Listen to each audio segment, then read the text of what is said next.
The Autobiography of Benjamin Franklin, edited by Frank Woodworth Pine. Chapter 5. Early Friends in Philadelphia. Keimer and I lived on a pretty good familiar footing, and agreed tolerably well, for he suspected nothing of my setting up. He retained a great deal of his old enthusiasms and loved argumentation. We, therefore, had many disputations.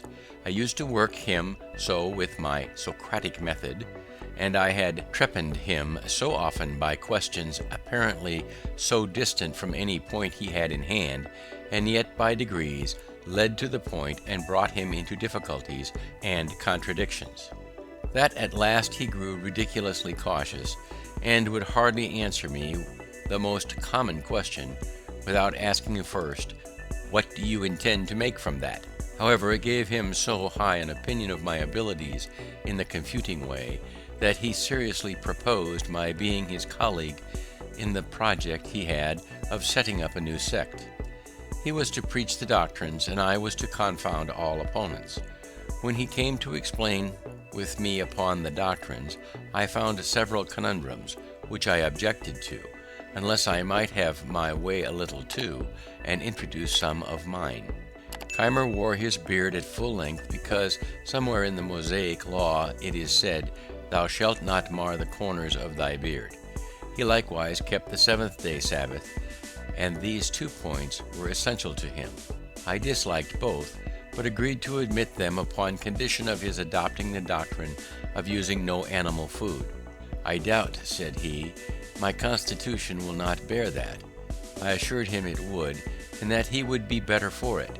He was usually a great glutton, and I promised myself some diversion in half starving him. He agreed to try the practice if I would keep him company. I did so, and we held it for 3 months. We had our victuals dressed and brought to us regularly by a woman in the neighborhood, who had from me a list of 40 dishes to be prepared for us at different times, in all which there were neither fish, flesh, nor fowl. The whim suited me the better at this time, from the cheapness of it, not costing us above 18 sterling each week.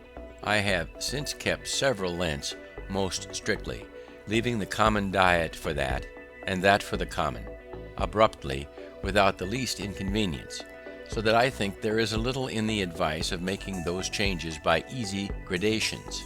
I went on pleasantly, but poor Keimer suffered grievously, tired of the project, longed for the flesh pots of Egypt, and ordered a roast pig. He invited me and 2 women friends to dine with him, but it being brought too soon upon table, he could not resist the temptation, and ate the whole before we came. I made some courtship during this time to Miss Reed.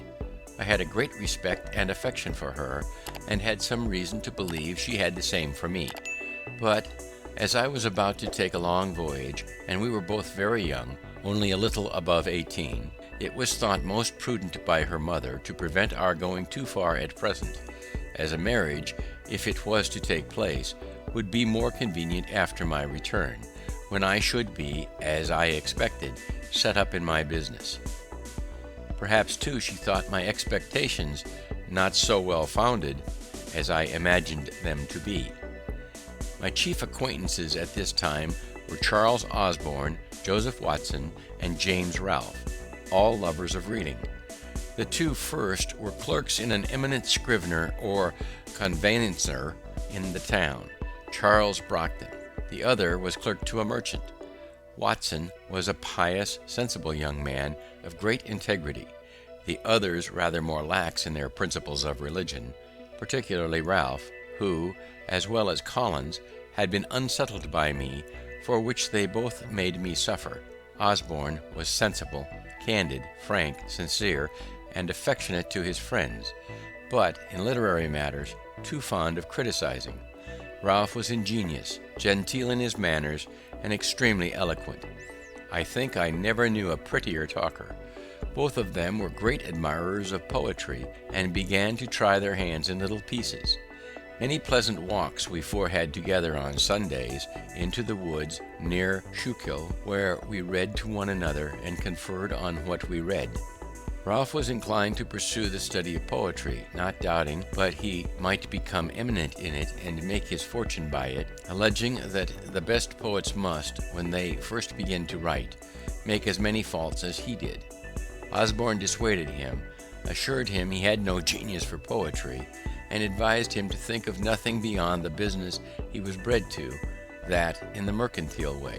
Though he had no stock, he might, by his diligence and punctuality, recommend himself to employment as a factor, and in time acquire wherewith to trade on his own account. I approved the amusing one's self with poetry now and then, so far as to improve one's language, but no farther. On this it was proposed that we should each of us, at our next meeting, produce a piece of our own composing, in order to improve by our mutual observations, criticisms, and corrections. As language and expression were what we had in view, we excluded all considerations of invention by agreeing that the task should be a version of the 18th Psalm, which describes the descent of a deity. When the time of our meeting drew nigh, Ralph called on me first and let me know his piece was ready. I told him I had been busy and, having little inclination, had done nothing. He then showed me his piece for my opinion, and I much approved it, as it appeared to me to have great merit. Now, says he, Osborne never will allow the least merit in anything of mine, but makes 1,000 criticisms out of mere envy. He is not so jealous of you. I wish, therefore, you would take this piece and produce it as yours. I will pretend not to have had time, and so produce nothing. We shall then see what he will say to it. It was agreed, and I immediately transcribed it, that it might appear to be in my own hand. We met. Watson's performance was read. There was some beauties in it, but many defects. Osborne's was read. It was much better. Ralph did it justice, remarked some faults, but applauded the beauties. He himself had nothing to produce. I was backward, seemed desirous of being excused, and had not sufficient time to correct, etc. But no excuse could be admitted. Produce I must. I was read and repeated. Watson and Osborne gave up the contest and joined in applauding it. Ralph only made some criticism and proposed some amendments, but I defended my text. Osborne was against Ralph and told him he was no better a critic than poet, so he dropped the argument. As they two went home together, Osborne expressed himself still more strongly in favor of what he thought my production, having restrained himself before, as he said, lest I should think it flattery.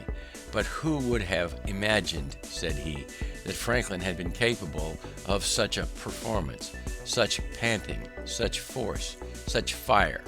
He has even improved the original. In his common conversation, he seems to have no choice of words. He hesitates and blunders, and yet, good God, how he writes. When we next met, Ralph discovered the trick we had played on him, and Osborne was a little laughed at. This transaction fixed Ralph in his resolution of becoming a poet. I did all that I could to dissuade him from it, but he continued scribbling verses till Pope cured him. Begin footnote. In one of the later editions of the Dunciad occur the following lines: Silence, ye wolves, where Ralph to Cynthia howls, and makes night hideous, answer him, ye owls.